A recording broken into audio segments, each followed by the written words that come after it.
dimension. Is it gonna work this time? It's working now. That's the trick. You got to hit the go live button. Oh, really? I mean, I guess. Huh. I guess we're live now.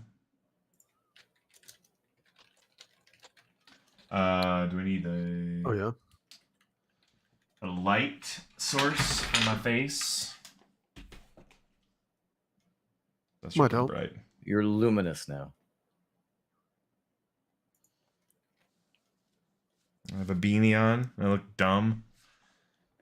No, it looks tough. Looks like you're going bald. Don't want Looks to like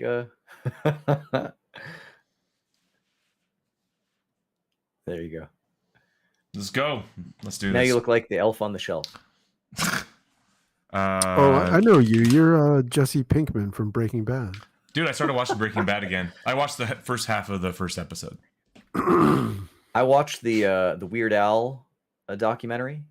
That was good. Yeah, I want to see that. Yeah, and they gave special thanks to Aaron Paul because I guess it's based on a Funny or Die thing from a few years ago.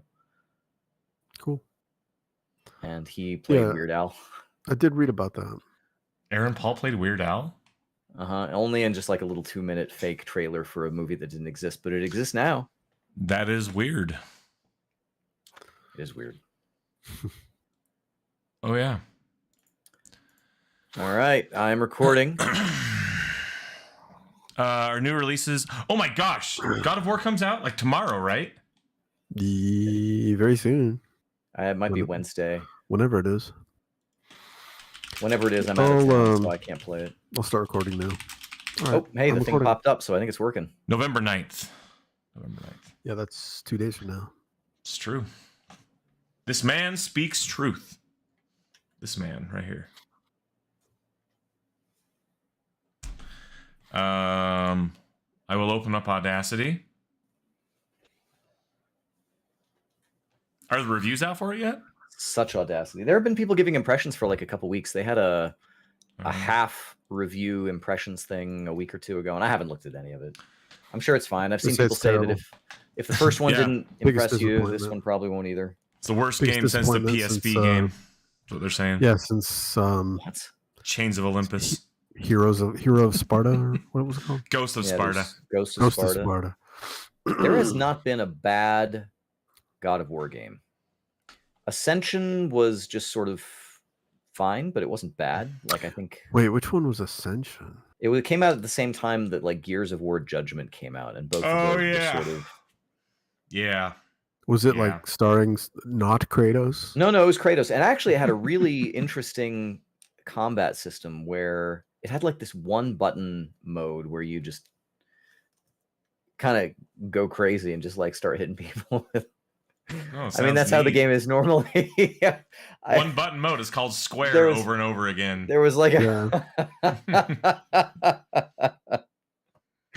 oh, the Blades of Chaos. Yeah, I don't even remember what was cool about that combat system, but I remember. I want to put a picture in. I'm gonna upload a picture. Funny picture. Funny picture. I'm gonna take funny picture and get the first image. Look, I think I got a hat too. No, that won't work. It's a freaking llama. No, you know what you should do? You should Google your name, the hedgehog. Okay. There's no Legrand the hedgehog. Oh, there is definitely Legrand the hedgehog. I take the first image. Yeah, Legrand the hedgehog. Goopy Legrand. What? That's not a hedgehog. That's Goopy. I don't know what that means. There's a character called Goopy Legrand. Okay. Well, there you go. There's a character named Largo Legrand from Monkey Island 2. Save image as desktop hedgehog. And now we're going to add an image to the Discord window. Because I'm really tired of just having black. I got to browse image files, desktop. There it is. Bow, bow, bow, bow, bow. Nice. You know what? I am liking this video. I'm hitting like on our own video. It's gonna be the most popular. Yeah, it's pretty good. You know, if I'm gonna I say, got in on the ground floor.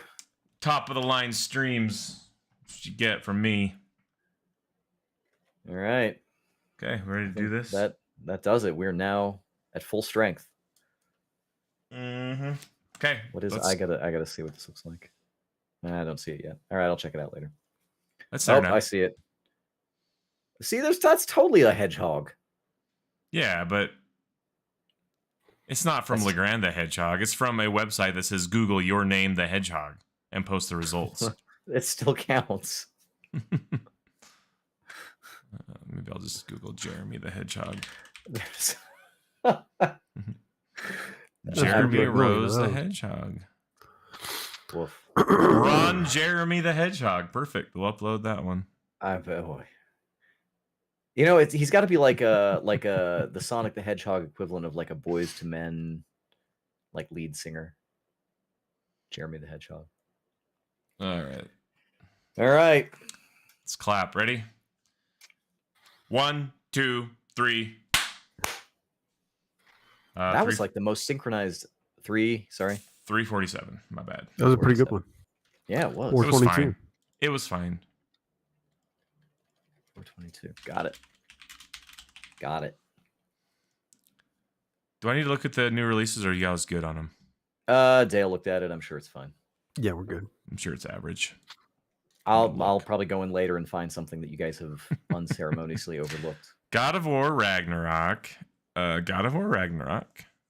And My Little Pony, A Maritime Bay Adventure. By the way, new Destiny gun, God of War Ragnarok. Yeah. Dead Age Zombie Adventure and Shooting Game. Not bad, not bad. Mission Commando. Yeah. Screw this. There's nothing else. We're done. Pack it up. Pack it up. Let's go home. I wonder what it's like to be at one of those companies where everybody else is like, no, stay away from God of War Ragnarok. But you know, the I don't know, Snoopy Home Invasion. What did you say? Brats flaunt your fashion.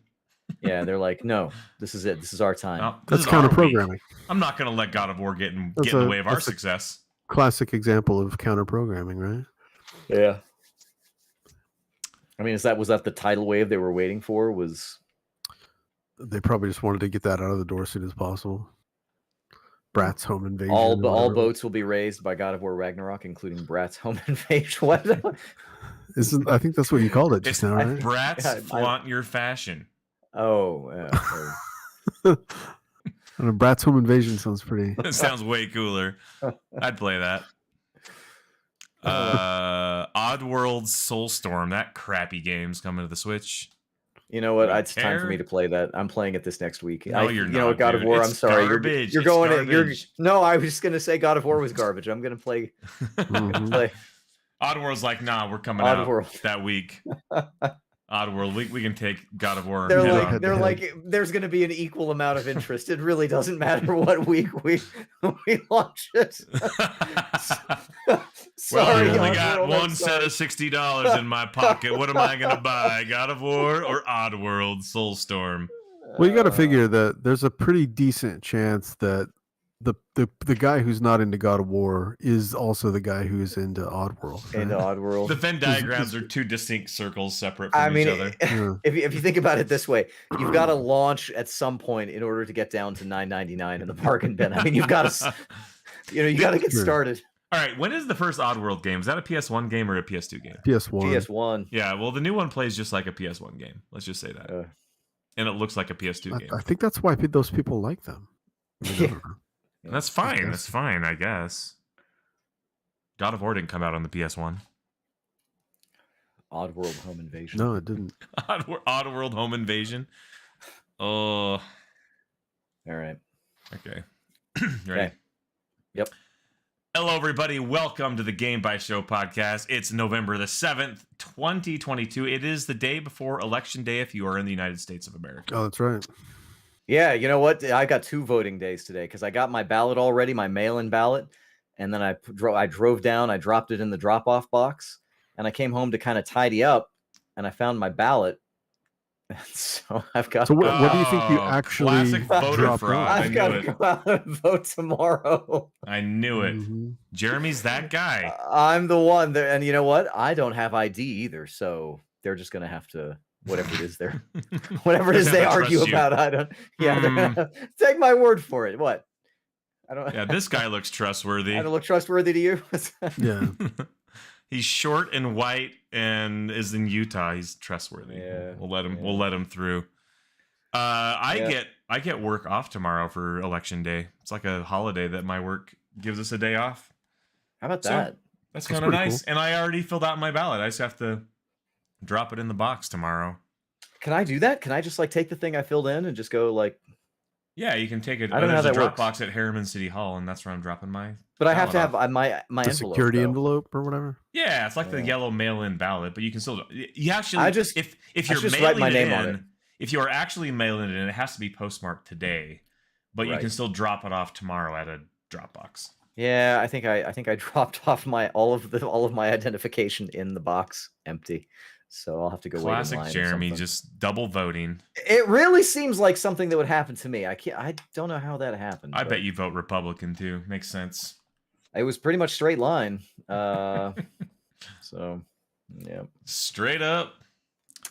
Yeah, Wow. I wanted to get rid of a couple of judges, but they, I checked the certification. They all recommended it. and This I'm one like, time well, I asked my dad, I'm like, "Hey dad, what do you do on the judges?" And he's like, "I always vote no. Screw all those guys." I'm like, "Fine." So every See, single time I vote no on every single I one. used to do that too. Actually, there was one guy who was like lower percentage, and I'm like, that one guy's got to get chopped. Like, otherwise, it looks like we're not doing our job. So No, I chopped them but- all. yeah. Screw them. And you know what? I bet everyone's like, I have no idea. Yes, I guess. I mean, I mean, what do you do when you're a judge and you get fired? Like, do you go like you I go don't know. Go practice back to- law again. Go back to being Back a to being lawyer. a lawyer. go Yeah. manage a Wendy's or something? No, you run for office somewhere else. you become a politician elsewhere. That sounds about right. Yeah. Yeah.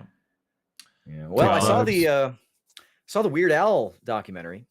Was it that the one with the Harry Potter? Yeah. Yes. Yep. Daniel. How did he do? Radcliffe. Did he do a good job? He did. Yeah, and it's there's a lot of drama. How I do you was- I watch was kinda that? What is that surprised. available on? Is it streaming somewhere? You got to. It's on Roku or something like that. Isn't it like What? Hulu? Isn't it wrote on? or maybe Hulu? it's Hulu. It's something that's real difficult to. How did you watch it? So I had a little friend early Thanksgiving thing, and we torrented it. Okay. No, I'm just kidding. I don't know how it was whatever the service is. We were able to do it, but I think I read that it's on Hulu. I think it's How to like watch Roku. it? I don't even think it's Hulu. How to watch? I'm googling But it this right is now. this is the There's- big question all over social media: is how do you watch this Weird Al movie? Where can I watch the Weird Al movie? Right Yeah. now, it's only available via the Nobody knows. Roku channel or the Roku Yeah. app.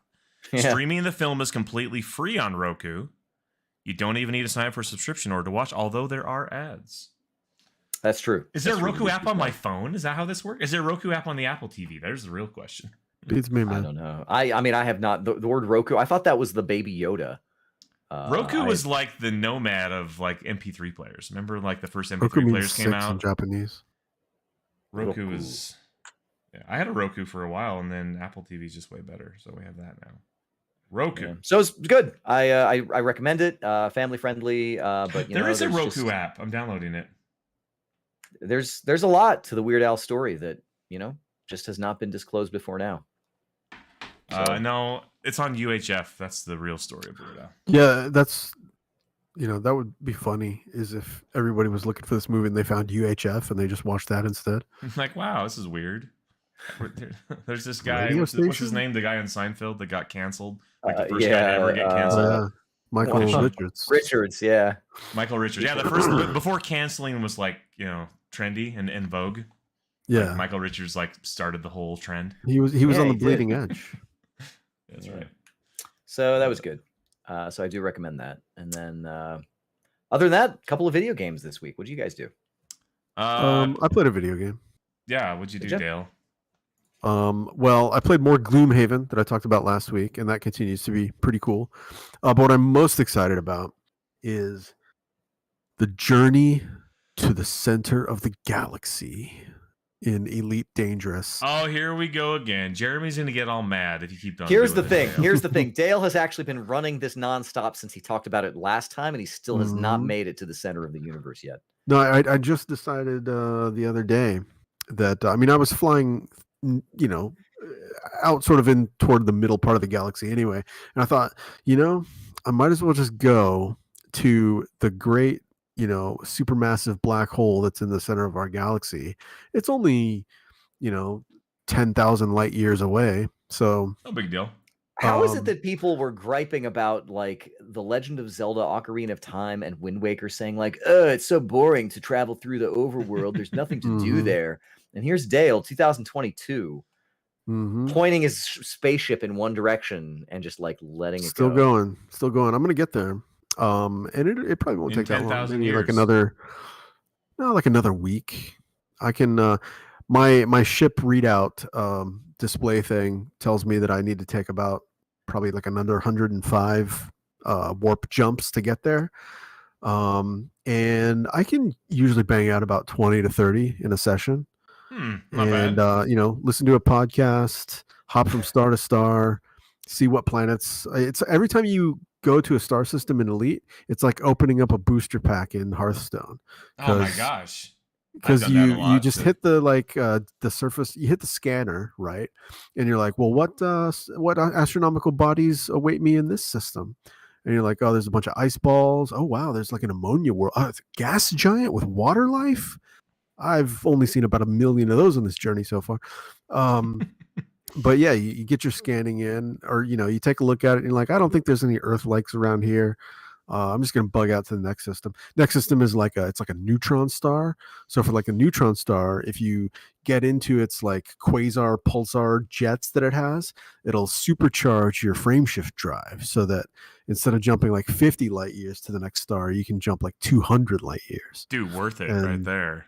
Totally, right? Because all you got to do is maneuver into the jet for a couple of seconds. I think I saw that in Star Trek IV: The Voyage Home. Probably. I think that's how they got that bird of prey around the, Yeah, they had a slingshot around the sun using its gravity. That's right. Same idea, same basic concept. They did that in tried and proven. 2010, the year we made. They did it with whales too. I know, you got to adjust for like the inertial mass of like having two whales in the tank full of water. Transparent aluminum, all that stuff. All of that. Transparent aluminum. Transparent aluminum? How do you know he didn't? You know the best part of that whole show was when Scotty takes the mouse and tries to talk to his computer. Hello, computer. Hello, computer. Try using the mouse. That's great. How old is that movie now? Like that's got to be that's got to be a 30-year-old movie now. I'm looking it up. Time to inflict it on children. That's 86, friends. Yep. Came out on my birthday. Day before my birthday. Once I get to the black hole at the center of the universe, or the center of our galaxy, I should say. I don't know what's going to happen. I'm probably you'll have defeated take a the game. Screenshot. Nothing. Probably just gonna take a screenshot and then go to another star where there's like a station where I can park and sell all my exploration data. Dude, you got to retire. I'm gonna have an obscene amount of credits once I sell all this exploration data and get back to somewhere to sell. You know what? They should have a feature in this game where your pilot, because you can like look down and see your legs down there. I'm pretty sure, right? Like, yeah, you can get up now. Now they have space legs now. There's even there's like a FPS mode that you can play. There's your guy should develop in VR too. I haven't played in VR yet, but I want to try it out. Your guy should develop health problems in real time. Like he should suddenly get like leukemia or something halfway through, and like, oh no. Well, there is the vaunted space madness that takes hold of people, but that actually affects the player of the game at the meta level and not the character flying the ship in the game. You know what? You might be getting leukemia in real life. Like could be. I don't know. Unless you have a lot of good radiation shielding, like a sphere of water going around the cockpit of the ship that you're in or whatever. Yeah. Or you it's weird though. Some tinfoil. These ships, they actually have glass canopies. You would think they'd be like, you'd be like in a bridge in the middle of like a radiation shielded thing, and it's transparent aluminum, brother. Yeah, I guess maybe it is. Yeah, yep. He's got to invent it so he can make that stuff in real time. That's right. Invented in the 80s. That's what I've been doing. Having a good time. Great. Cool. I have got some minor updates. Okay. I opened 84 Hearthstone packs today. Oh man. How long At did that about take? at about pack And 57, you're just like, ugh. I was like, ugh, the whole time. that game would be impossible to get into. Like, I played quite a bit of Hearthstone back in the day, but there's no way I'm playing Hearthstone. Your 80 packs Yeah. Blizzard. Can I sell those back to you for like Blizzard credits? Like, because I super would have done that instead. I thought There's no way I you can get maxed into out. Hearthstone. I thought you maxed out at like 10 or something, so you can't get any more after that. Or did they have some special 10 what? 10 packs of like unopened things? Like I've had it before you where can buy 100 packs whenever you want. Like they don't care. They'll sell you whatever you want. And I was getting freebies somewhere, and it felt like I like got too many, so I would start like losing them. So when I logged in, so I got 80 free packs for come back and play our game. Wait, did they give you? They just were like, "Here's 80," or you had accumulated? It showed up as a gift in BattleNet. Like, here's a gift. I mean, I bet I haven't played packs. longer than you. How many did they give me? I don't know. Log into BattleNet. Everyone right now. within the sound of my voice, log into BattleNet, open your JPEGs, and have then tons of... proceed to close the game and never open it again. I'm not going to spend 80 seconds. Oh, do I have to actually install this? I'm out. You haven't installed BattleNet. Anyway, I was going to go to the website. I don't want to talk about that, but I do want to talk about a really interesting aspect of Marvel Snap that is really cool. Ooh, okay. Oh, the other very briefly. Marvel Snap is really good. I actually finished the entire launch event that they had, the Symbiote Invasion with Carnage and Spider-Man Miles Morales and the Spider-Woman, and I got to rank 47. It goes up to 100. That's and my not collection, even as many collection level is like 400 and something, which is how you unlock cards. Those are rookie numbers. Oh, I know. You have to get to like 3,000 collection level to get all the cards. You got to be stopping at more stoplights to. Yeah, I don't know what I'm gonna do. I don't think I'm gonna continue playing this long term, but I'm having a pretty damn good time playing it. It's got a really cool aspect where did I talk about the Snap feature? It's called Marvel Snap. And there's a Snap. Yeah, we never really got to this. Yeah, I don't know if you ever actually did. I don't think I talked about that. So the way that it works is as you're playing, like Snap into a Slim Jim. So you have like a rank, kind of like Slim Jims. So you have like a rank that you level up. So I'm on rank 47, right? So every 10 points you get into this ranking system, you level up to the next level. So I did that 47 times.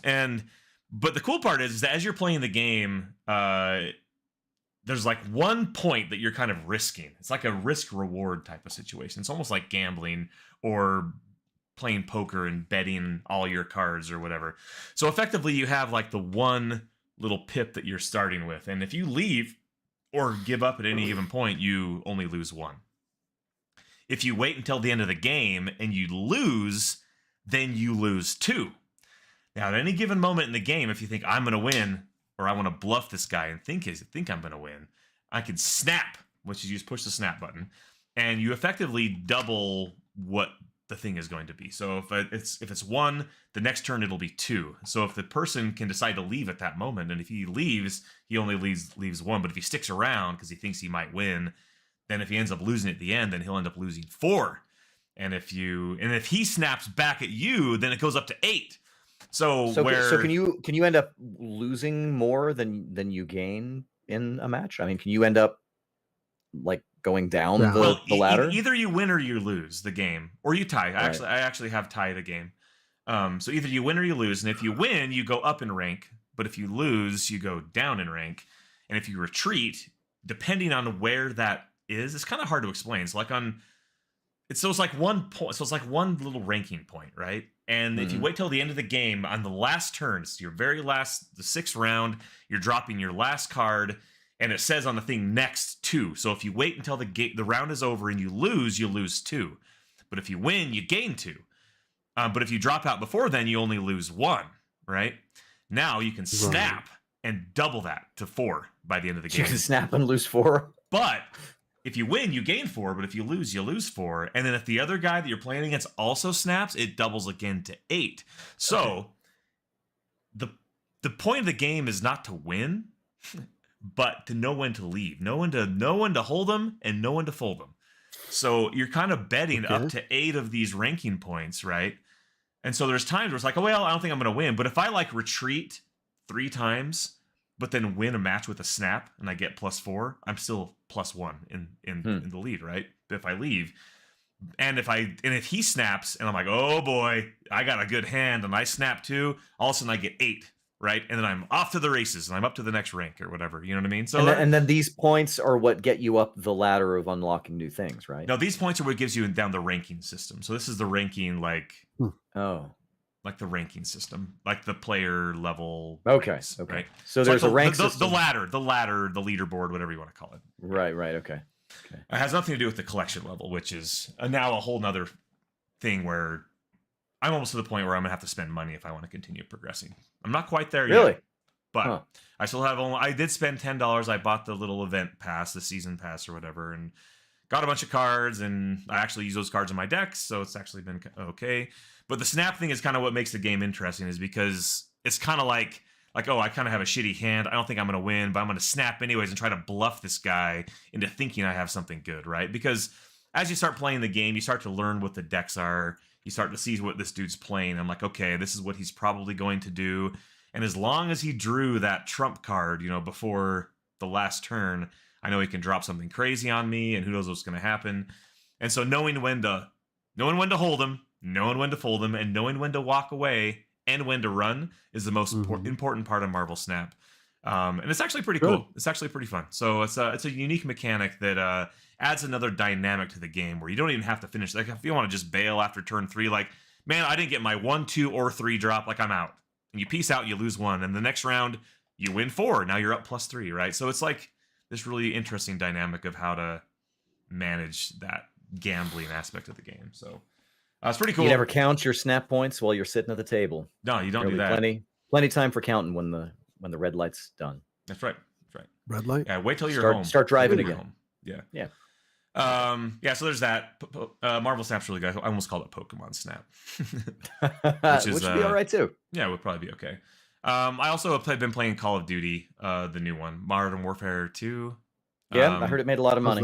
It's some Call of Duty, that's for sure. I think the real exciting part comes out in like a week or so. There's a new mode called DMZ, which is like their take on Escape from Tarkov and like those style of like extraction shooters, like Battle Royale, whatever. Not quite Warzone, but more of like go into a level, go do stuff, and then try to extract. But according to what I've heard, like it's one of the longest development. Like they started developing this mode or conceiving it in 2014, and it's finally now coming out 6 years later. It's going to just be the same as like anything. It'll be like... I don't think so. I think it's going to be something completely different because they're going after Escape from Tarkov. They're going after games like Marauders or Hunt Showdown or this more of this high risk, high reward type of gameplay, and it's not out yet. And so what's out right now is the single player campaign, which is a very, very, very good single player campaign from Call of Duty. They're all pretty good if you're into military shooters. This one's no exception. And then the multiplayer, which is exactly what you would expect from Call of Duty. New maps, same old guns, same old camos, same old crappy combat, same old everything that just sucks about Call of Duty. And everything is good about Call of Duty. It's Call of Duty. But the new stuff comes out in about a week. And so looking forward to checking that out because it will be something new. They have also revamped the Warzone mode. So it's a new Warzone for the Modern Warfare 2 or whatever. And that'll, of course, be free to play, just like the old one was. But yeah, Call of Duty, man, whatever. I bought it. I don't know, for better or for worse. It's fine.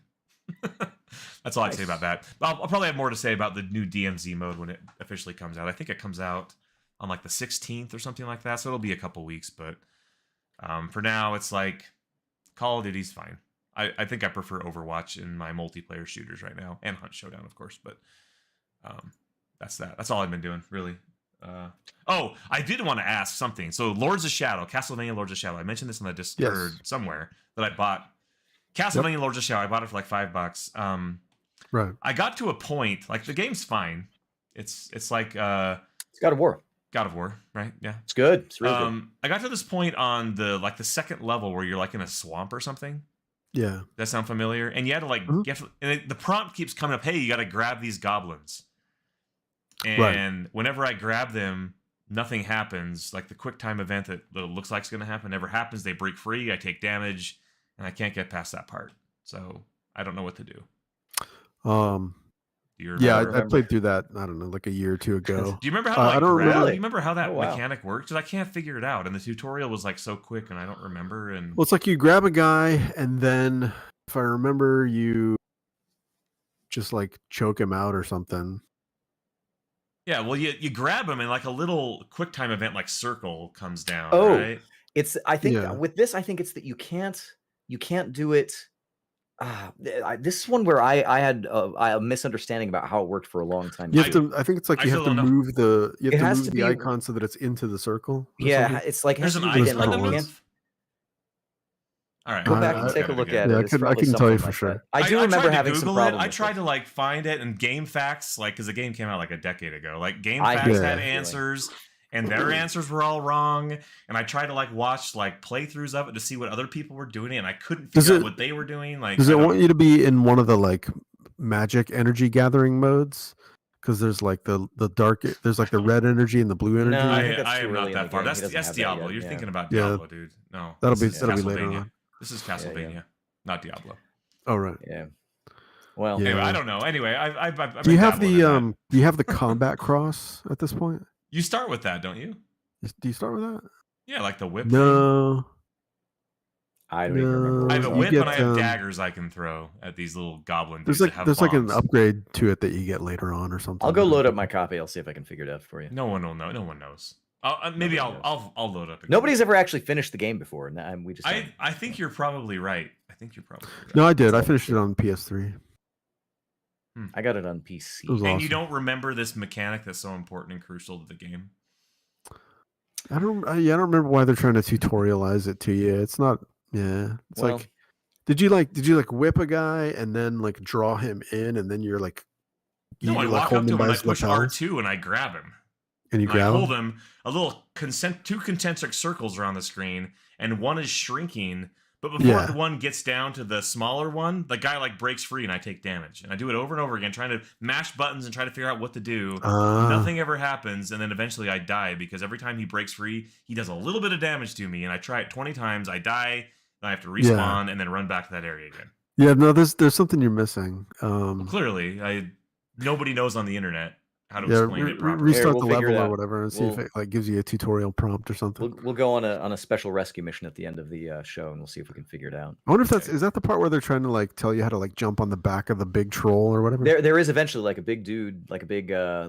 Shadow Colossus. It does some like really No, this climbing is stuff like too. a little area where there's No, these I little know. goblins running around with Little a bomb, goblins. with bombs they throw at you, and I got done with that part, and then Yeah. you have to We'll like figure it out. it's like, hey, use R2 and grab the goblin to get the bomb from him. I'm like, okay, and then nothing happens. So I feel like you want to be pressing like X or something. yeah, I did. I matched all the buttons, dude. I tried it over. I tried to move the sticks. I tried to hit the D-pad. I tried to hit all the Yeah. triggers, all the buttons at once. I pushed them. Nothing. So I don't know. I got to go mess with it some more. But I spent like probably a good 30, 45 minutes just trying to figure out how to get past this one little part on the freaking second level of the entire game. And I got to one in that same game much later on. There's a part where you're like navigating this kind of like weirdly ambiguous landscape, and there was this one like little exit off of a corner of a screen that I just completely missed, Yeah. and it's like, where am I freaking going? And like I never found that little exit thing until I went to like a FAQ, and they were like, at this point you got to go to this screen and then go off of this side of the screen. I'm like, what is there like a way to get over there? Well, how do you? Yeah. Well, Yeah, speaking that's of how games were back when they didn't know how to make video games. Speaking of obtuse interfaces, I actually have one that is a little bit confusing like that. But actually, before I talk about the game that I've really been playing, I want to give a special shout out to a very small little game that I played this week, the Homestar Runner Halloween Hide and Seek, which, guys, Homestar Runner, one of the best things that the internet produced. Period. 15 years ago. Can I get an amen on that? That is a Amen. 20 years that ago. is a yes. Yeah, Teen Girl But Squad. still All doing day. some stuff though, and this is actually a game that came out last year. So this year they did the DLC pack for the 2021 material. So they actually did a cute little redo of last year's cartoon with like some upgrades and stuff. So go watch the latest Homestar Runner Halloween cartoon. But they also released a speech pack for this Homestar Runner Halloween Hide and Seek. It's on itch.io. And you can pay them $2. You can play for free in your browser. or you can pay him $2 for the voiced version, which I did. I paid him $5. What? And Probably yeah, worth it. and it's totally worth it. It's absolutely worth it. You can play the thing through in an hour. Absolutely made for me. Like somebody got into my dreams and made this thing, because all of the costumes for the classic Homestar Runner cast, they're all classic adventure game costumes that they're in. And so part of the fun is guessing who they are. And then at the end, the tradition in Homestar Runner is that everyone's on that ending screen and they all comment on each other's costumes and stuff. The puzzles are fun. It's cute and funny, and it's everything that Homestar Runner should be. So go check that out on Itch.io, Homestar Runner, or something like that. I'm sure you can find it. Play it for free if you want to, but definitely throw a couple bucks their way. I don't know how those guys, the brothers Chaps, it might even just be one dude. I actually know it's like Mark or Matt Chapman or something like that. Anyway, I don't know how those guys have not been offered, like people should be throwing money at them to be making. Should be like probably an just Adult Homestar Swim thing at the very least. Right? Yeah, or something. Like they just are so funny and good, and they make a lot of old jokes for old people. And it just hits perfectly. So that's something I played. My daughter watched me. She was even laughing sometimes, because teenagers, they start to get dad jokes eventually. And so I like look over and, try not to smile. And she's like, which is like, it's the best. So anyway, played that, totally worth it. Give him some money. But the thing that I played this week that I've been waiting for years, literal years for this to come out, Homeworld, not Homestar, Homeworld mobile. And Jared Red Eye Dunn, co-host and longtime Game Bytes show alum, got into the beta and would not tell me anything. So for the people over it, I don't know who even is the developers, publishers, Blackbird Interactive or whoever's doing that, Gearbox. Jared did not break his NDA. He did not tell me anything. I'm really upset about it. But I finally got a chance to play it. And speaking of obtuse interfaces, they're trying to do that. Was it Isaac Asimov who said that we're going to be moving less from words and more into icons? Here's the problem. Nobody knows what the icons mean. That's the problem. Like, no, you look at a picture and you're like, what is that? Is that a man upside if the Egyptians down did it, we can do it. Yeah, but nobody can read Egyptian either. Like, what are those hieroglyphs? I mean, Birdman head holding, Castlevania wall turkey. I don't know. It's obvious. It's Birdman head holding Castlevania wall turkey. I guess so.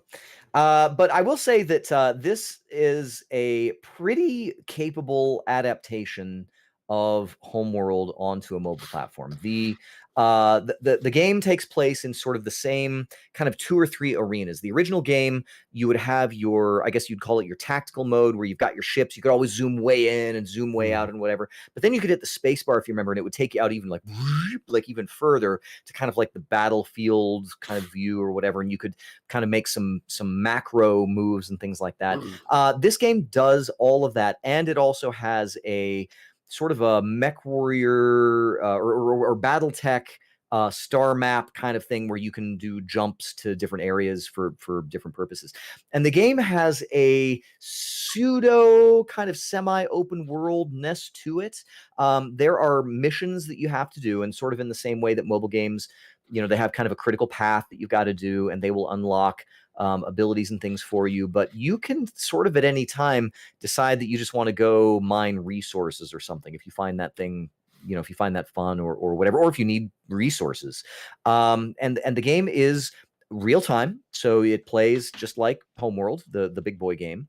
But instead of using the 3 dimensions where you'd kind of do a 2D and then kind of like pivot up or down, it just takes place on a 2D plane. Which is fine. It doesn't really make a big difference. There's not really collision. Your guys don't crash into each other. They just kind of pass through whatever.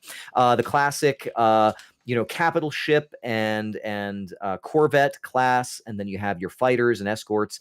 You can dock them at any time, and they leave those little trails behind. They're kind of fun to watch them do that stuff. There is always that sort of rock paper scissors thing going on, where you've got interceptor fighters that will be good against bombers that will be good against bigger ships that are good against everything basically, but they're also big fat targets and such. The game also kind of adds in sort of some mobile-y kinds of ideas where you are well, first of all, there's resources that you use. You can manufacture stuff, which kind of was part of the original game, but here you have different sorts of materials and currencies and things, which, okay, it's fine.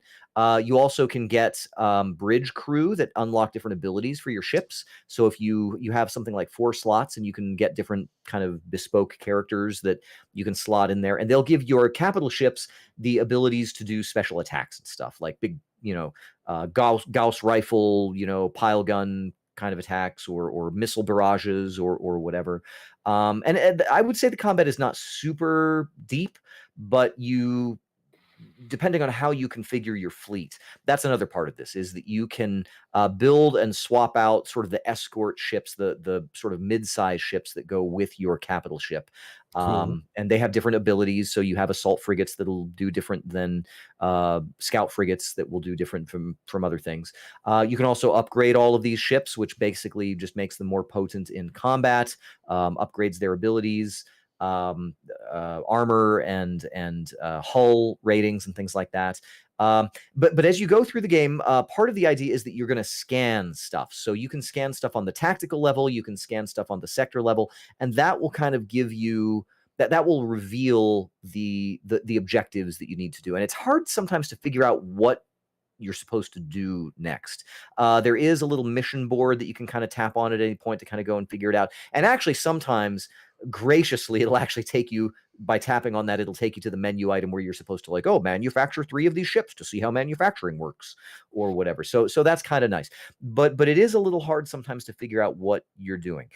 You are in charge of jumping to different objectives, like scanning, figuring out that this is the sector, or this is the planetoid, or whatever that you need to go to. Sometimes it takes you a couple of jumps, which is kind of weird. Like, instead of just jumping straight there, you have a jump rating that kind of dictates how far you can go. So that's kind of how they corral you in the game into the beginner's level types of things. Combat is not super challenging. Like I said, not super deep. You're going to live or die based on sort of your upgrades and the configuration of your fleet. What, if you're ready with a bunch of rocks and it's a bunch of paper coming at you, you're going to lose. But if it's a bunch of scissors, you're going to roll them over, basically. So does it have like a Z-axis? Or is it just no. XY? So it's all on 2 planes, and the ships don't really crash into each other. You can kind of That's great. And I will say it does tax my phone a little bit. So there are loads that as you hyper jump into different places, like, you actually kind of have to wait a little bit. It does let you skip some animations, like deploying your fleet and such. You do run into this supposedly takes place 100 years after the first game. And you're sort of going into, I guess, the equivalent. It would be like the Delta Quadrant or whatever, where it's like, oh, new civilizations and people we've never met before. But there are also Higarans there who somehow already are established and set up. I haven't run into. There are also timers when you build stuff, so they do kind of have that that mobile. Like, so is each level like is it like a big open world to explore, or is it more of like bespoke levels? It kind of both. Like, at any point, you can, if you're within range of stuff, you can just kind of truck off at any point and go jumping into another place. But they're going to limit you for the story, for the main branch of your quest lines, by how far you can jump and by unlocking objectives. If they're going to tell you, oh, your next mission is to go get an artifact, you can't really do much more mainline quest stuff until you go get that artifact. But within your waiting pool that you're in, within the kiddie pool, you can kind of jump and find objectives on your own. On the tactical level, I also want to kind of talk about it, because it is I think they do have a good interface going. You just have to figure out how it works, because, again, everything is icon based, and it's kind of hard to figure out what you're doing. Everything kind of works in an object oriented kind of way, where you don't give commands directly. You can move, you can and actually the movement works really well because it's in 2D. You can tap and hold, and then you can kind of move on the into space wherever you want, and you can move your guys there. The movement doesn't really, in my experience, I haven't been able to flank someone with great tactics and suddenly, oh, they're vulnerable at this angle or whatever. So the movement, your dudes will kind of move and attack, and you can set different readiness states. Like, you can set an aggressive mode, a defense mode, a passive mode. But your guys will basically just go trucking off and fighting whoever comes up to them anyway. And that's kind of how the game mostly works, is when you get into an area, oh no, suddenly there's bad guys coming at you, and you defeat that wave, and they're like, more bad guys incoming. And it feels very homeworldy. Like, you get the chatter, all of the the fighter craft and all the barks that the different ships ships will do. And I perceive that part of what you'll be doing is expanding the size of your fleet. You can build resource collectors, and I think you can build as many as you want, but there's some weird arithmetic that goes on to where there's an optimal kind of fleet size. You can level up your characters, like I said, the bridge crew that you accumulate. You can swap out weapons and systems inside your mothership. The other thing that's kind of interesting about this is that it is kind of an MMO. So as you are docked in places or you're at a planet or a station, other ships are going to be flying around, and those are, as I understand it, those are other people playing the game. And so there may at some point be, you can actually play with allies, and I know that there are tooltips that'll say things like, oh, you can have your resource collectors dock at a friendly mothership that's not yours or something like that. So it might be that you can actually play with people, but I haven't gotten to that yet.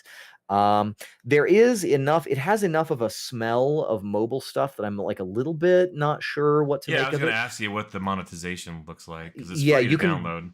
yeah, you can buy resources, you can buy like a starter pack, you can buy a character for your bridge crew, you know, and the starter stuff, if you're just getting going with it, you know, spend $3 or something and get a boost.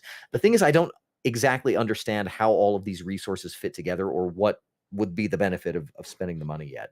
Yeah. So right now There's I'm none. yeah, I mean, there probably is. It'll probably save you some time or let you, you know, you can send your ships out and you can, you know, they say that your capital ship can never be destroyed. It'll just kind of retreat or whatever. But you can lose everything. And then kind of before you're powered up enough to go do some heavy missions, you've got to kind of rebuild and stuff like that. So I perceive that there'll be a little bit of that. But the interface is pretty responsive. Even if you're kind of like, what's this all about? You know, setting ship formations and stuff, you kind of just have to play with things. There's a sidebar that allows you to target friendlies, or like I was saying, this object-oriented thing. You don't really order your ships around other than to maybe move them. What you do is you tap on an enemy, and you can then do things to that enemy, or you can, if you select one of your ships from the sidebar, you can tell other ships to guard. If you tap on a resource, you can harvest. If there are special objectives like artifacts to pick up, you can go tap on those and say retrieve or whatever. So you don't really select dudes and then tell them to attack. You can also group ships, which was a feature of the original game. I haven't really figured out though, because usually when I tell people to do something, everyone just runs off and does it. So I haven't really figured out, and I'm not to the point yet where I have to be super elegant with combat. I mean, really, basically, I can just mob anybody and you know, fire off some missile barrages. That's classic RTS, man. Yeah, kind of. I mean, that's true. So it you know, does not feel super Mickey Moused. You know, it kind of uses a lot of the same ideas from the regular game. And it just kind of adds in some of this idea of resource gathering and resource collecting. Different kinds of currencies are definitely there. Building and wait times are there. But speed you up can wait times with also 99 cents. yeah, it actually and the wait time, the cost to speed up scales. So if you're like within a minute or something, you can speed that up for free or whatever, which is kind of nice. Other than that, I think it's a pretty capable. They're still in the process. I mean, it just came out in the last week or two. I think it came out like the last couple of weeks of October. And they will have events and things. There's a little section that's kind of not available yet, but they'll be doing, you know, clearly they've got a roadmap to roll this thing out. But it's kind of neat. And aside from it. try it out and see if you like it. Yeah, I'll give it a shot. I think that the idea of, hey, I'm going out and there's resources and I'm going to collect them, and oh no, there's bad guys and I'm going to shoot them. It'll only get you so far, but they slowly through those missions kind of show you where more of the value is and more of like the configurations and the things that you can do to make the game your own. But I might be going back to it. I'll be interested to see kind of what develops out of it. I'm a big fan of the series and kind of excited about Homeworld 3 coming out. And this will be a great way to kind of ease into that as well. So Homeworld Mobile, now available, as LeGrand said, for free on Android and iOS. And I'd say give it a shot. It's the most credible. You know, usually when I see ads for games and they're like, oh, this is an RTS game, you know, not really. This one, though, actually is. It actually is pretty true to the series. It's just kind of on a smaller scale. So Homeworld Mobile, there you go. Whoa. All right. Well, I've got some new releases here, courtesy of tech-gaming.com. God What of you War got? Ragnarok. That's not coming out. It's coming out, man. 2 days. I'm Night. excited. I'm hype. Probably not buy right away, but I will. I will get Thor there. Ragnarok was pretty good, so God of War Ragnarok, might be pretty funny. Yeah, I think it's And now you probably get going to to- be a like a Christmas gift for myself from my kids or something. I don't know. Yeah. Yeah. Like, hey, give me this so- game that I want. Like, that's probably what's going to end up being for me. Kill Thor by the end? Yes, no? What's the over/under on killing Thor? Hell yeah, he's gone, Yeah, dude. yeah. That's Yeah, what. yeah. That's He what. hasn't already killed That's what Thor. Kratos does, man. Yeah. No, Thor's introduced at the end of the last game. At the very, he Oh, lightnings okay. in, and he's kind of like a big tubby guy too. You so fight it's his interesting. brothers and you kick. Well, the yeah, shit that's out of them. because kill them. in the Avengers Endgame, he's depressed, and it's Yeah, like, it's the whole thing. you It's can tubby. totally take him when he's playing Yeah. Fortnite. You know. Yeah, right. dealing. Yeah, with the rock guy. Uh, Also, Sonic Frontiers is coming out. I saw I saw like an aggregate review thing, and it was like 9 out of 10, 7 out of 10, 7 out of 10, 1 out of 10. Like someone gave. I'm really interested to know what. Hardcore Sonic fans. Yeah. Can sometimes Sonic. be- This is not really. Yeah. What is this game? I can find it, but It looks cool, It's- man. Oh, this is that game. Okay. It's like yeah. a realistic world. Looks like, I don't know. Anyway, I hope Sonic the Hedgehog gets to kiss a real girl. That's I hope it comes to Game Pass, and then I'll try it out. yeah. There's how a new about that? Sonic game like every 18 months, it seems like, and I have no idea what any of them are. I think it just Oh. feels like that. Well, this Every is the time a latest. Sonic game comes out, it just like drains another your one? endurance. Your stamina. They're still making those? We have a couple new Destiny guns that have been leaked to us through our. I have it on good we authority. don't want to out them, those Bungie Yeah, interns, no. but God of War Ragnarok is one of the Destiny guns. God of War Ragnarok. The Entropy Center. Um, That coming to is you. 100% a Destiny gun. Yep, Yeah. for sure. Yeah. The Chant. That's also definitely a Destiny gun for yeah. sure. Yep. And Destiny, it's like- Eterna Noctis. Mhm. Nice. That is the most one of those- Destiny-ass gun. Eternal Night. That's right. Like, oh.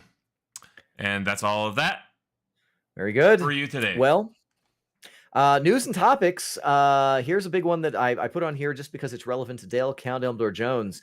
Yes. PlayStation VR 2 gets a price and a bunch of titles announced for it. The price for the PlayStation Ooh. VR 2, $550. What do you think? Does it come with a PS5? The PS5 itself is $500. So I So 50 don't bucks think for the PS5. I don't think it's a bad price, but I think it'll make people stop and think about it, and especially with no backward compatibility. That is the you're biggest then, problem. You're then on the hook to also buy some software for it too. Why are they Unless still trying to do- make VR happen? Still. They kind of did the best Still. at it. I think this is the last great. I Hope don't, I for mean, I don't VR. blame Sony. I mean, like the collective they. Well, come why on, are Dale. You played they- that. You played that dog fighing game, right? Yeah, I played You that. got On to the experience Quest it. 2 or whatever it's called. Yeah. I gotta tell you, that thing hasn't come out again at any of our, gatherings. Well, what a So, shame. I don't know. Is it for anything other than, business applications?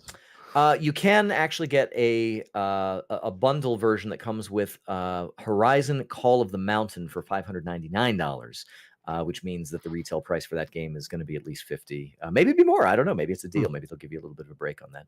So software that has been announced for this Horizon Call of the Mountain, which is sort of a spin-off of Horizon, Forbidden West, Forbidden probably. West? Yeah. Resident Evil Village. So Yes. this That's is awesome. on the Legrand wish list coming out here. No Man's Sky, The Walking Dead Saints and Sinners Chapter 2. So the original game was on the original PSVR, and I didn't play it, but I heard it was all right. No backward compatibility? How am I going to play Chapter 2 if I can't go back and play Chapter 1? I guess Yeah, you're get going a to just have to. PS4 and a PlayStation. Oh, just get a PlayStation 1 VR. There's probably a previously on The Walking Dead, is Yeah. sort of how they. Yeah. I would hope so. Star Wars Tales from the Galaxy's Edge.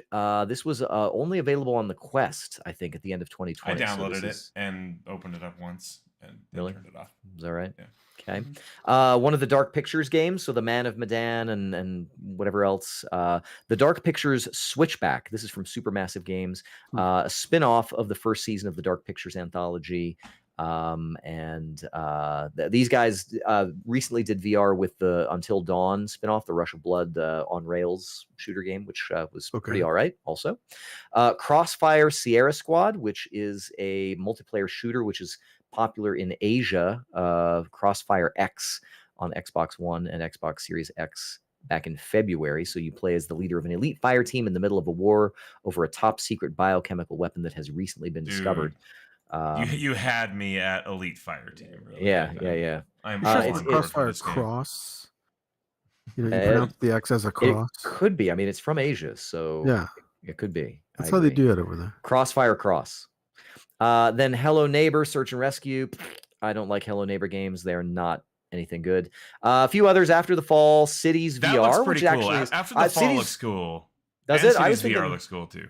Yeah, Cities VR I think looks pretty interesting. After the fall is like a co-op, like survival. It looks pretty cool. And it's actually I think been out elsewhere, and now it's coming to. It's like a Left 4 Dead kind of thing, I think. Yeah. Because I saw but they were doing a co-op, beta, and it looks like looks like it's pretty good.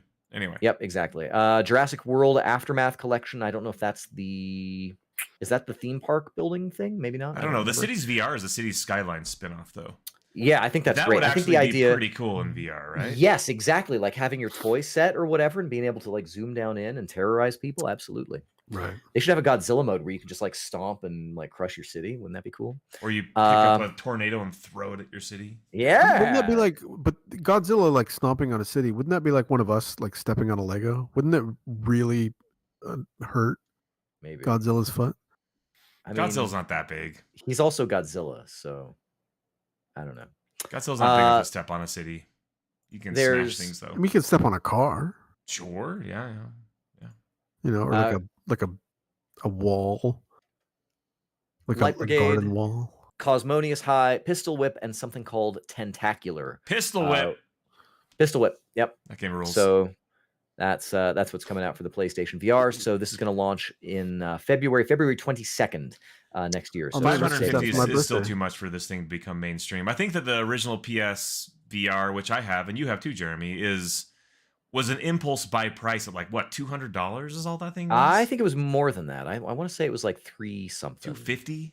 No, it was much more something than that. 50. The thing I guess with the PSVR, it's got those controllers. Yeah, the first one didn't have controllers. It relied on Move, right?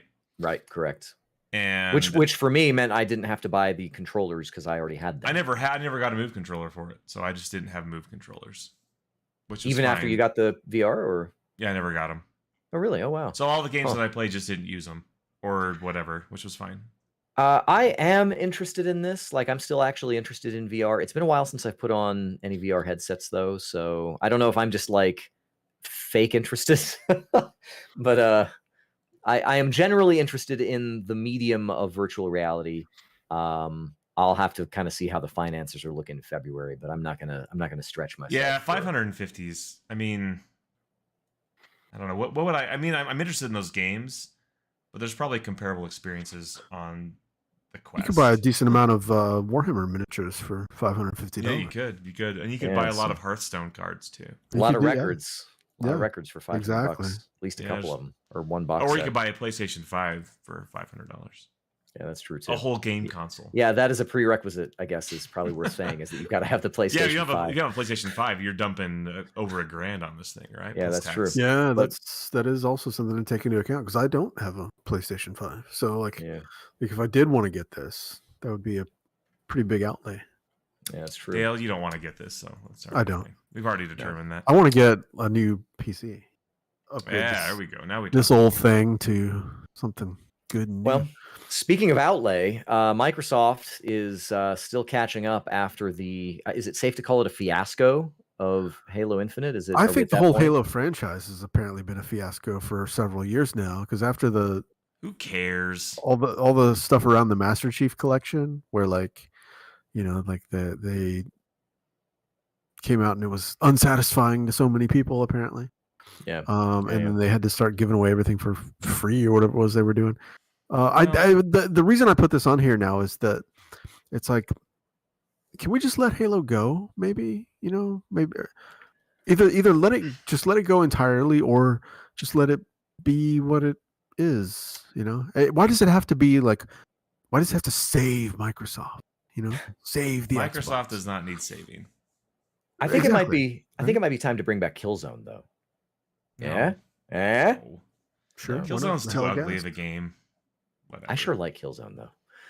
I think that with Halo Infinite is fine, and the thing is I bet the bulk of people played it and they didn't pay for it. Like it's on Game Pass. Like I didn't pay a dime for Halo Infinite, and I had enough fun playing it, and it was fine. It was a good reason to have Game Pass, I suppose, to check out the new Halo game, and whether I stuck with it or not. Not every game needs to be that game I play for 2 years, consistently. Not every game needs to be Hunt Showdown. That's all I'm saying.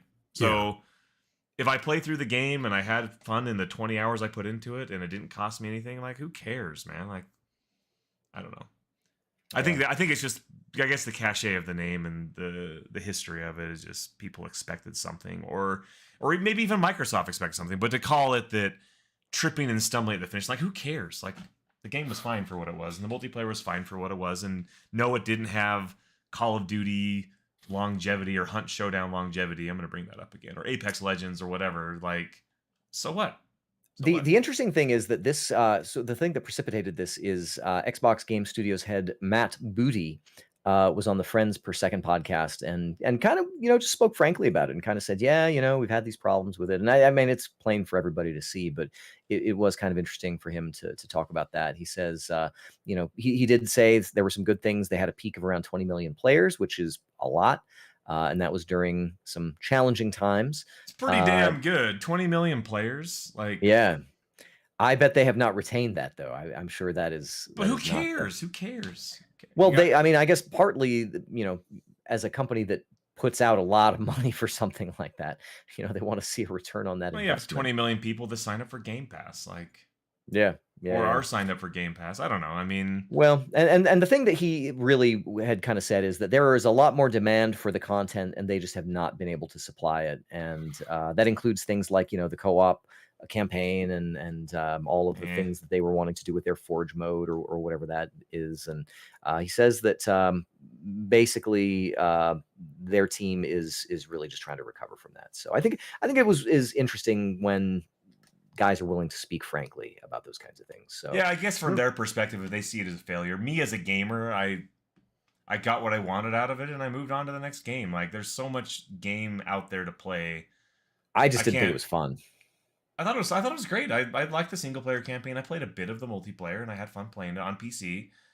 And the co-op campaign wasn't what was going to do it for me anyways. I wasn't looking forward for that. So anyway, I mean, for them, like, they had their expectations and their internal plans and they didn't reach their own internal expectations, which is one thing. But for me as a gamer, was I happy with Halo Infinite? Yeah, it was fine. Like, whatever. Yeah. It didn't hook me, but it didn't hook me for months, but neither does any game. Call of Duty, I just spent $70 on, and I'm not going to be playing that for years either, Yeah. And I spent real $70 on that game, and Halo Infinite I played for free because I had Game Pass. I think the thing is that they expect. I mean, that's what they're building it to be. I mean, that's what games are now. Is they want it to be, especially something like Halo Infinite or Call of Duty. They want those to be games with longevity.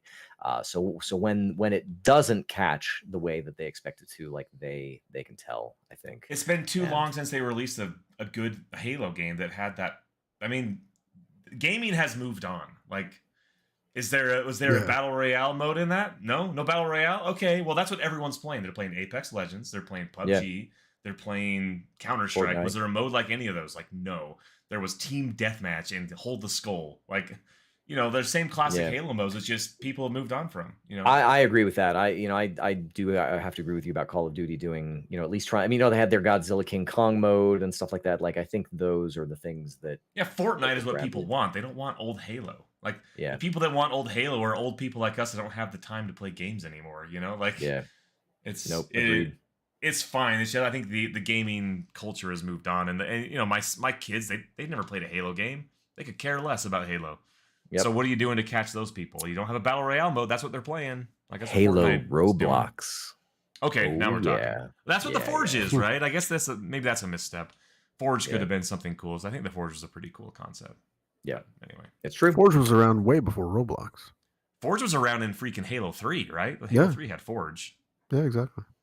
Yeah, I mean, and that's the thing is like, why didn't they just keep that stuff? Like, use that same tech, just make it better. I don't understand. I'm just waiting for somebody to build Halo Infinite in Little Big Planet 3, and then I'll play it. That's all I'm saying. That sounds like a Jeremy thing to do. That's all I'm saying. Well, guys, speaking of expectations, we're going to meet your expectations this week. We're going to finish things off with a new speed run. Start that music. We're going to meet but not exceed. Dun, dun, dun, dun, dun, dun. Dun, dun, dun, dun, dun. I mean, that tickled my funny bone. Like that's the meet expectations, but not quite exceed them. Yeah, exactly. Oh man, who wants to kick this off? Well, Final Fantasy 16 is going to be exclusive for the PS5 for 6 months. They say, which there was an era where a lot of games did this, and I guess that era has timed exclusivity somewhat passed us by. But I don't know. It's coming back a little bit. I feel like there are still some games that an exclusivity window will help them, and I think Final Fantasy 16 could be one. But will it help the PlayStation? I mean, I guess it will a little bit. Of course, right? Final Fantasy But fans will want to buy a PlayStation 5 to play Final Fantasy if they don't have one already. Right. Yeah. So we'll see. It's not clear yet what this means for availability on PC or Xbox, but that is the current plan as it is right now. Marvel Snap, that game I talked about, will let you play against friends later this year. This is a glaring omission from this game right now, where I can't just like queue up against a buddy and try out a deck with him, or I have a friend who got into Marvel Snap with me at the same time, but we could never really play together. We just kind of would. Hey, so you can't even like. No, you can't even like fudge it. Nope, can't even play against each other. So you can share decks and you can like copy a thing, and you can actually text somebody like a string of like what the deck is, and then they paste that into their game, and it'll copy the deck for them automatically. So it seems like it would not be that difficult to be like, here's my username, here's that username. Like, is it any harder to match make somebody specific than it is to play somebody random? It just seems like something they just didn't focus on, right? Like, yeah, I agree with you. Like, it should be simple. It just seems like, well, we released this game and it doesn't have this feature yet. Yeah. So whatever. Well, there's going to be a Gran Turismo movie, as we've previously reported, but Jerry Halwell is joining the cast for this upcoming movie. Ginger Spice. Ginger Spice. That's exactly right. Yeah, not you gonna be a flag girl or what? I don't know. Well, she's joining not only because of her what they say at the Hollywood Reporter, her rare narrative screen appearance, but also because she is married to the main dude in Red Bull's Formula One team, Christian Horner. So she's got some ties to I guess racing, that makes sense. I know one thing about that actress / singer is that she was in Playboy when I was a teenager. I know that too. You know, I didn't actually know that, but I know it now. All right. I guess I would have been in college at the time. So, I think we might have mentioned this before, but Henry Cavill is no longer going to be playing Geralt of Rivia on the Witcher TV show as of season 4. He's actually being replaced with a guy called Liam Hemsworth, who is, you know, semi-famous on his own. But he almost had the role to begin with before Henry Cavill did. So, there you so have everybody, it. calm your horses. Yeah, calm Roach down. Calm that Roach down. It'll be fine. Who cares? BioWare teases Mass Effect 5 with one of those dumb, no context architecture images, but they also say that it is proceeding very well. So Mass Effect 5. There was architecture, and there was a little bit of like scratchy radio transmission sort of stuff also. Yeah, somebody actually went and decoded it so they know what it says now, and it's basically snips of people talking So about. it sounds kind of like Liara's voice saying something, but who knows? Yeah, like Liara is now working with the Gecko. No. Yeah, that's Gex the Gecko. That's a 3DO game. Oh yeah, yeah. Well, Yeah. anyway, something With like that. It's actually going to be a Gex crossover. Anyway, So, I don't know. So Bungie has noticed that people on their PlayStation 5s seem to be, at least some notable number of PlayStation 5 owners are playing the PlayStation 4 backward compatible version on their PlayStation 5, and Bungie's noticed this, and they have issued instructions to people on how to specifically download the PS5 dumbest version. thing on the PS5. My daughter was installing a bunch of stuff, and she accidentally installed the PS4 version of Fall Guys, and we couldn't even launch it. Like, it was like broken, and I'm like, why is this even a thing? Like, just hit install game and install like the best version that's available. I don't understand. Yeah, it's pretty dumb. It's true. Well, Hideo Kojima apparently gets a lot of offers to buy his company out from under him, but he keeps rejecting them because he is an indie soul. I think that is a little bit of editorialization on my part, but I think he would appreciate it, I'm sure. Yeah, no, I mean, yeah, exactly. Extemporaneous reading into the situation. That's right. Let's see. Gears of War is getting a Netflix live-action movie, friends, and an animated series, which means it's time for the Rotten Tomatoes challenge. Friends. It's going to be bad. It's going to be bad. Okay, I need to hear numbers for Gears of War first. We're going to rank these separately because they are two separate projects. Oh, okay, 57. I'm saying for the live action for the movie. For the live action, 57. 57. Okay. I'm going lower than that. 48. 48. 32. Going lower. And I like Gears of War. I like Gears of War. Oh, it's going to be bad. Now, does the animated change your minds on any of this? I think it'll be better. Yeah, I think so too. Just like 51. It's going to be my 51. Yeah, I'm going to say 63. I am gonna go. I'm gonna go higher than both of you guys. I'm putting these down in the outline insane. over here. He's a madman. He's a madman. Stop I'm gonna go 60. Nope. 70. Oh no. 71. You're way over. Way over. Not for the animated one. I think I can see it. I can see it happening for the animated one. Not for the live action. I hope they get John DiMaggio again, and I hope he does like his Bender voice. You know. Yeah, that'd be great. I would bump up 10 points for that. Palmer Luckey, co-founder of Oculus, has created a sort of a theoretical, or what would you call it, like a prototype sort of headset, VR headset, that will actually kill you with high intensity microwaves if you die in game. Just what I want. So this is sort of like, they actually tried this back in like the 70s and 80s when they would have games that would, like, I remember there was a flight simulator that the game would crash if you crashed your plane or something like that. People do not find that fun. I don't think people are going to enjoy having their brains melted if they die in game. No, probably not. Well, regardless, McDonald's has designed a gaming chair which they've dubbed the McCrispy. I don't know. Which is a good name for a chair. I don't know why. Not sure why your chair would be crispy, but anyway, there's only 4 of them that they've manufactured apparently. Thank God. But they're available through a Facebook contest of all. That thing is awful looking. It looks like someone's assistant manager got like processed through an upholstery machine. It's got it's got a fries holder, dude. Yeah, it's got handy holders on the side. And 2 dip holders for your nugs. You know what? When McRib comes back. It's back right now. What are you talking about? All right. I'm all about the McCrispy. And they're saying that this is going to be the last time it's ever going to come back. So are you kidding me? Now. That's what I heard. You better stock up. Oh, yeah. I got to go drive around like the McRib Witch, the Rib Witch from Simpsons when Homer drives around and gets like all the rib wishes. The Szechuan sauce, the limited edition McDonald's food does not tempt me, I'm afraid. But McRibs are a staple every few years. If I had a McCrispy, I would be entrenched into the McDonald's ecosystem, and I would partake of more. So McDonald's, send me a McCrispy, and we'll talk. Whoever streams on Twitch using one of these chairs is bound to have good fortune in life. This is that thing that's going to give you leukemia as you travel to the center of the galaxy. They're the type of person that's not doing the bathtub streams. You know what I'm saying? No, that's true. Folks, that is going to do it for this episode of your Game Bytes Show podcast. Hopefully no leukemia was forthcoming, but you better go get yourself checked up just in case. If you have any thoughts, any comments about the games that we've played this week, any of the news items that we've talked about, if you have any opinions about any of that stuff, let us know all about that. You can find us on Twitter. We are at Game Bytes Show collectively on Twitter. You can also reach out to us individually. I am at Jeremy_Lamont. I'm on Twitter at Legrand.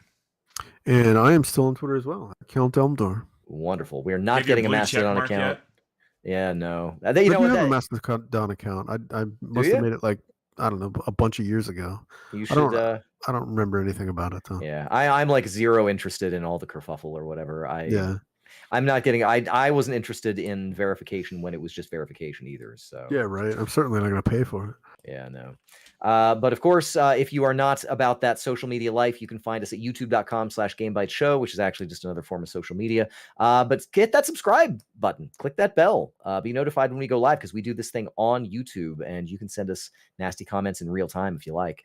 You can also find us over at GameByteShow.com, where you'll find a back catalog of all of our previous podcasts syndicated there for you, going back quite a ways. Lots of good commentary, lots of good video game talk, very entertaining, very handsome. Those podcasts, just full of handsome dudes. It's such nice boys. Oh yeah, absolutely. Very, very, very good-hearted football. Just football track stars. All of that. Red-blooded Americans. That's it. You can also find there an open link to our Discord server where you can come join us and hang out with us every day if you like. Where we have memes and freebies, and we've got all kinds of little specialist channels that suit you and give you just the thing that you want. So come join us on the Game Bytes Show Discord and hang out with us. And of course, guys, we'll be back to do this thing next week. We'll be live, we'll be archived, we'll be all over the place telling you about video games and entertaining you and edifying you and informing you. And until then, this has been your Game Bytes Show podcast. Thank you so much for joining us, and we will see you next time. Be seeing you. Bye. Leukemia. All right, I'm gonna. What if your name was Leukemia? Leukemia. I'm gonna open up GeForce now. I'm gonna see if I can load up a save file from level 2. We're gonna. This is what friends are for. We're gonna figure this thing out. Well, I don't have time to sit here and right. have you wander through the swamp where you have to like walk really slowly through the swamp parts and not get eaten by the little monsters that are in the bubbles. Oh man. Yep. All right. I changed my mind. You're on your I own. would change your mind. I will figure it out. I just need to get You'll back get there. It's you're just missing something stupid. That's how it always is. That's how Xbox 360 games were. I mean, just come back with like fresh eyes, on the morrow, Yeah. It was yesterday that I was playing it. I haven't gone back to it since yesterday. Super fresh eyes. That's right. Freshly caffeinated eyes. Mm-hmm. Chapter 1 boss, Swamp Troll boss. Swamp Troll QTE, no. Little goblin grabber. How do you get the Swamp Troll? Well, I guess you've got some more stuff coming up that looks like it's just good game design, so yeah, get ready for that. Ooh, Castlevania Lords of Shadow quotes. Lords of Shadow, grip goblin. Oh, grip the goblin, throw the grenade? Silly for asking, but how do you grip a grenade from a goblin? Goblin grenade trial, having trouble with the grip attacks. How do you lob grenades at goblins and not walls? Number 3 will surprise you. Need help with the game. After grabbing, holding a direction while pressing a button. You should make a YouTube video where you're like this and there's like an arrow pointing weirdly to kind of like nothing. I think Legrand, any of those is answer. They are not though. All of these are they're already in his history. I've looked at all of these. I'm reading one. These are all the purple links. Oh, going through all this. I'm gonna look at this. I'm gonna look at this on video. I'm gonna look at this on YouTube. All right. There'd be like a YouTube video playthrough. Yeah, but it doesn't show you what they're doing. Though. Yeah, it doesn't show you what all they're you doing. see is like the prompt on the screen. I've seen that, and I watched that too. I'm like, how is he doing that? Oh, video games! I love you. Yeah, like a 15-year-old video game. When did this game come out? Lords of Shadow. 2010, I think. Old enough to know better. October 5th, 2010. That was my anniversary. My 5-year anniversary. Oh, gosh. Well, You know what? Here's an angry otter fighting a new hose, so I got distracted. I'm out.